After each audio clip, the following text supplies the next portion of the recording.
Friday morning in the city of Lagos, southwest Nigeria. My name is Damola Ogunshaki, and this is Today the News. Now let's move straight to the paper review for today. And of course, I'm starting with Vanguard. Vanguard is leading with Petrol. DSS orders dealers to restore supply in 48 hours. At officially approved rates, the faulters to be treated as threats to national security. As DSS meets NNPC officials, marketers, tanker drivers and other stakeholders. You can see that story on page 8. And there's a photo story here showing President Muhammadu Buhari as he receives Governor of the Central Bank of Nigeria, CBN, Mr. Godwin Emefiele in Daura, Katsina State yesterday. On page 5, there's 2023 polls. We won't succumb to pressure that's coming from TDS. NUJ honors Vanguard publisher, Mr. Sam Amuka, Oshoba, Dr. C. Obaigbe others. You can see that story on page 11. On page 29, we have Atiku versus G5. Plots, counterplot, worsen PDP's crisis. Boko Haram insurgency, handiwork of foreign elements that's coming from Shehu of Borno. Why Nigeria is best placed to invest in Africa, that's coming from Oshibajo. You can see that on page 7. Okada ban, FCT task force crushes 432 motorcycles. Why we stopped mining in Zamfara, that's coming from federal government. Stories above, CBN may tweak new cash withdrawal limit, says Emefiele. Igbo elders flay Simon Ekpa or says the 5-day sit-at-home order must not stand. That story can be seen on page 13. And on page 15, encounter how I was dehumanized for 20 years on death row. A 53-year-old businessman convicted for armed robbery but met through culprit in prison. Lastly, on the front page of Vanguard newspaper on page 19, we have Forex. Turnover in I&E window rises 11% to $31.14 in $31.14 billion in 11 months. And you can see that story on page 19 of the Vanguard newspaper. Now let's move straight to the Punch newspaper. Punch is leading with cash withdrawal. Emefiele insists on limit. Reps demand suspension. CBN governor says withdrawal limit will be increased or reduced. Customers return 1 trillion naira old notes to bank. Bills kept in CBN vaults. Stories above, INEC plans voting centers for 2 million IDPs. And the writer says election rigging, resist pressure, opposition wants military, and DHQ cautions soldiers. You can see that story on pages 2 and 30 of the Punch newspaper. Now let's move to the Guardian. Guardian is leading with, we won't compromise 2023 despite pressure, says Irabo.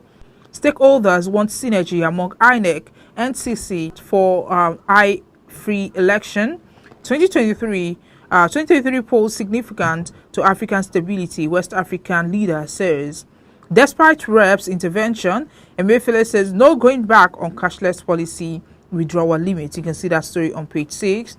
And on the big story, there's a military INGOs and challenges of winning peace against insurgency. You can see that story on pages 4 and 5 of the Guardian newspaper. And The Nation this morning is leading with Emefiele.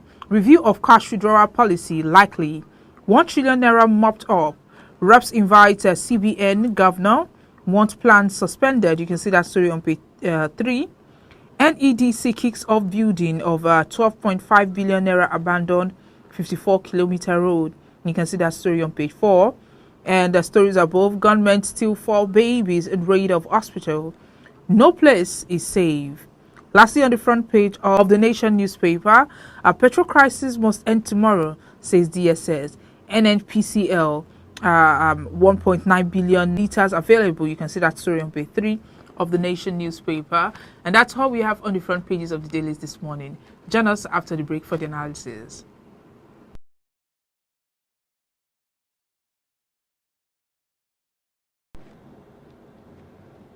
Welcome back. If you're just joining me, this is Today in the News on Vanguard Live. I'm Damlola Ogunshaki. And joining me first this morning is John Bosco Agbakuro. He's our correspondent in Abuja. And of course, he'll be analyzing some of the stories to us this morning. Good morning, John Bosco. Good morning. Yeah, and Jabasco, CBN, the governor, Mr. Godwin Emefiele, yesterday said that the Apex Bank would consider tweaking the new weekly cash withdrawal limit of 100,000 naira and 500,000 naira for individuals and corporate bank customers. Can you give us more details? The CBN governor, Godwin Emefiele, went to Daura to see Mr. President to brief him on some of the, activities taking place in the Apex Bank. So while coming out after the closed door meeting, we, tried to have a chat with him and why he was in Daura. So we talked about the cashless policy, which is stage started in 2012. But almost 3 to 4 occasions, they had to step it down because, he said there was need for Nigerians to get prepared and also to deepen the payment system infrastructure in the country. He also said that he will be reviewing from time to time how the policy is working because he cannot say that it's going to be a rigid policy. That is what he was trying to say, that they cannot be rigid, they will tweak it. But he also added that tweaking it or trying to review it does not mean reversing it. That they are not going to reverse it, that it has come to stay. But they are looking at it. Any area it's going to cause difficulty for Nigerians, that they will look at that area and try to adjust. But their intention was not to cause hardship for Nigerians. All right. How will the new Naira notes be distributed? I think like what they promised from 15th of this month, 15th of December, banks will be getting it and it will be going side by side the old notes. So as from 15th of this month, as was promised earlier, the new Naira notes will be available to various commercial banks. And what of the old notes deposited? The old notes will be there until 31st of January, according to the CBN guideline. It is from 31st January that the old notes will cease to be. So the CBN has called Nigerians, those that have the old notes, one, they should not panic, but two, they should make sure that go to banks and deposit it. And he has also said that in all corners of this country, 704 local government areas, there are units where people should go and deposit, and those people are even working on Saturday. So people should be free to go and deposit the old notes they have to the banks. However, after that 1st January, that old notes will cease to be in circulation and cease to be recognized as a legal tender. All right, Jabasco, Chief of Defense Staff, CDS, General Lucky Rabo, that security agencies will not succumb to pressure from politicians to compromise the 2023 election, elicited sharp reactions in the polity with a call by some stakeholders for those pressuring the military to be unmasked and dealt with. Can you give us more details? Okay, there is the presidential communications team every Thursday, being head of parastatals, ministers, head of agencies, to talk to the press and some of the activities. And incidentally, Thursday, being yesterday, was the term for the Chief of Defense Staff. And, while reading out all the successes recorded by the military or the armed forces, then we asking the question, now that President has given a directive that the military should be neutral, how is the military going to handle it? Because there is always that influence, from the politicians to ensure that they compromise the policy or the exercise. So he himself, reiterated what the commander-in-chief told the military, that they should remain neutral. They should not be allowed, to be used by the political class.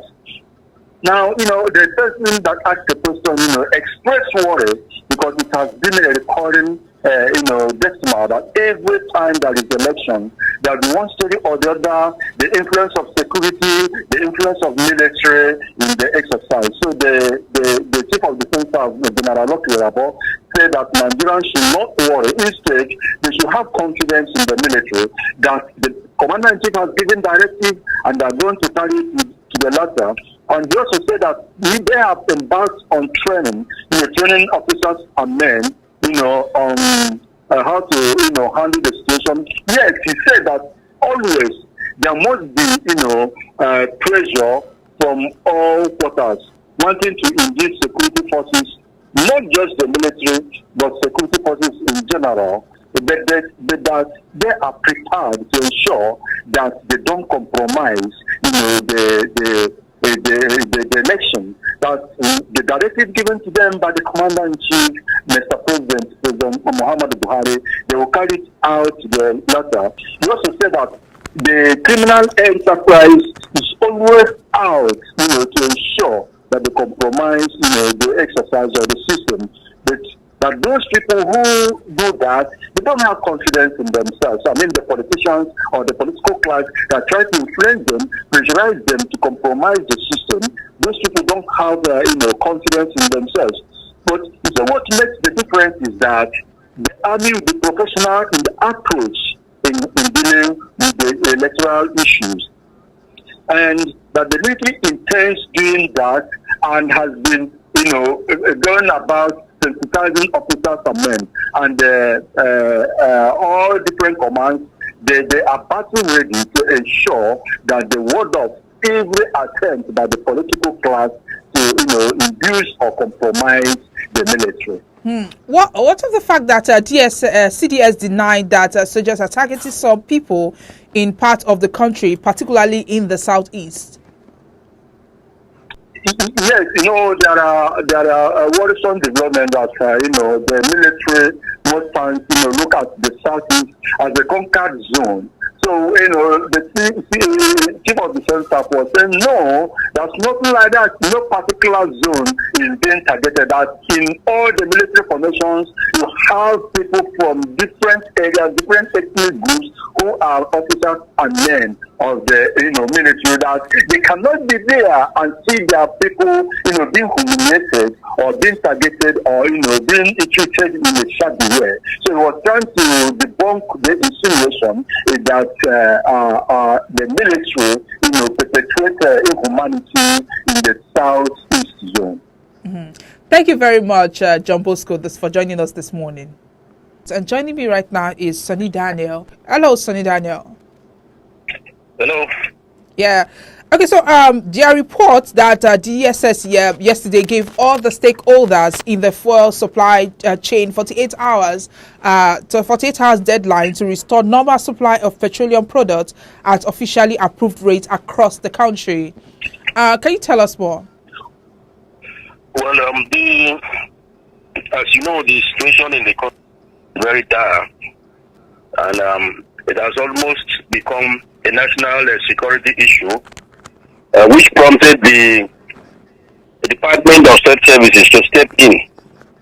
At the meeting yesterday, which was an extended meeting, that took a long time, it was made clear to the people, since all of them admitted with the NNPC that the country has enough stock of petroleum products, petrol in particular, up to 1.9 billion liters of petrol is currently in stock, and it therefore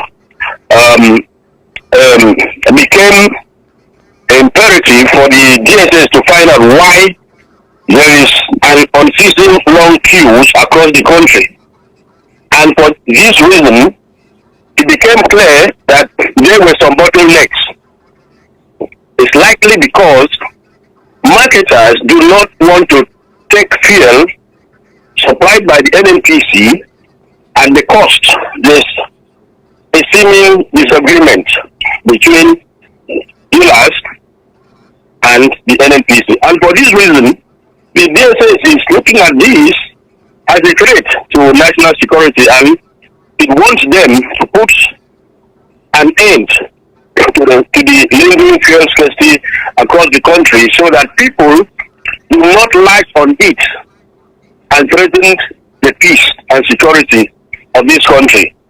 Since all of them have agreed that there is sufficient quantity of petrol in the country, let them go back to the drawing board and work out the ways to ensure that fuel is made available to all Nigerians at the approved rate. In any case, they arrived at certain decisions. Among them, that going forward, NNPC is going to supply fuel to them at what they call ex-depot price. That means everybody will now get fuel at ex-depot price. I think the differentiation has been removed to encourage everybody to get fuel at the same rate and sell.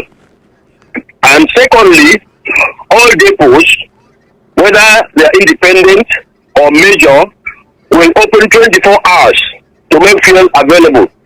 Transporters, truckers, everybody agreed at that meeting that they were ready to work 24 hours to ensure that the surging queues disappear in the country within the 48-hour deadline, even because the DSS had warned that after the 48-hour deadline, they would take very stringent measures to deal with those they consider as saboteurs in the fuel supply system in the country. That's what happened yesterday. All right, it seems Nigerians are confused. They don't know the approved official rate. Well, if you go around the filling stations, you would see that, particularly in Abuja, what appears that the official rate is like 180 naira per liter. That's what is shown officially at all filling stations. And I presume that is what they consider as the official rate. Hitherto, fuel was sold below that amount. But after some disagreements with the regulator, they came back and adjusted that price from 165 earlier this year to 175. And later on, about 2 months ago, they further adjusted it to the current 180. So I presume that 180 naira per liter is considered as the official rate at the moment. Mm-hmm. All right, thank you very much, Sonny Daniel, for joining me this morning. Thank you very much. Yes. Okay, let's end this on a lighter note with Mr. and Mrs. And the first person speaking this morning is Mr. It says, the man was a millionaire when he married her. Now, because things are a bit tight, she's complaining. When things are rosy, proverbs like, behind every successful man is a woman is not far-fetched. And Mrs. replied, the man should check himself. Somebody else is behind him now. And of course, that's Mr. and Mrs. Give it to them to always make us laugh every morning. Now, thank God it's Friday, so do well to like and follow us on all our social media platforms showing on your screen. On Facebook, Instagram, Twitter, TikTok, our WhatsApp number is also displayed on your screen. My name is Damilola Ugushaki. Have a lovely